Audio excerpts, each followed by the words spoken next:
দাদা এসছে ভাইফোঁটাতে, তো দাদা অনেক দিন ধরে বলে যাচ্ছিল ডিমিক্স মোমোতে যাবে, ডিমিক্স মোমোতে খাবে ও, কিন্তু ডিমিক্স মোমোতে আমরা কোনো ভেজ অপশনস পাচ্ছি না। যেহেতু ও ভেজ ছাড়া অন্য কিছু খাবে না, তাই আমরা ভেজ রওনা দিলাম পিএইচডিতে, মানে পিৎজা হাট ডেলিভারি। পিএইচডিতে ঢুকেই সোজা চলে গেলাম কাউন্টারের দিকে। অনেক কিছু অপশনস দেখার পর কনফিউশন, তো চুজ করলাম ঠিক স্ক্রিনে আসা একটা মেনু, যেটা ছিল মোমো মিয়া পিৎজা। চিজ পুলটা যা ছিল এই মোমো পিৎজার, ইট ওয়াজ অ্যামেজিং। লোভ সামলাতে পারছিলাম না। দাদা ভীষণই এক্সাইটেড ছিল এই চিজ পুল দেখে।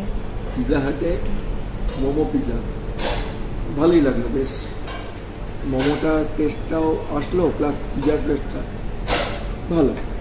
একটা ছোট ছোট সাইজ দেখে মন বললো না, তো we are again planning we will take 1+1 pizzas deal for ₹249. So let's hunt. তুই যদি বেশিক্ষণ রাখিস আমি কিন্তু খাই দেবো। খাই না কত ঠিক। আবার ছুটলাম কাউন্টারের দিকে, ওই buy one get one pizza, দুটো পিৎজার কম্বিনেশন কী নেবো সেটা চুজ করতে। তো একটা ছিল আমাদের পেপি কর্ন পিৎজা, আর একটা ছিল আমাদের ভেজি পিৎজা।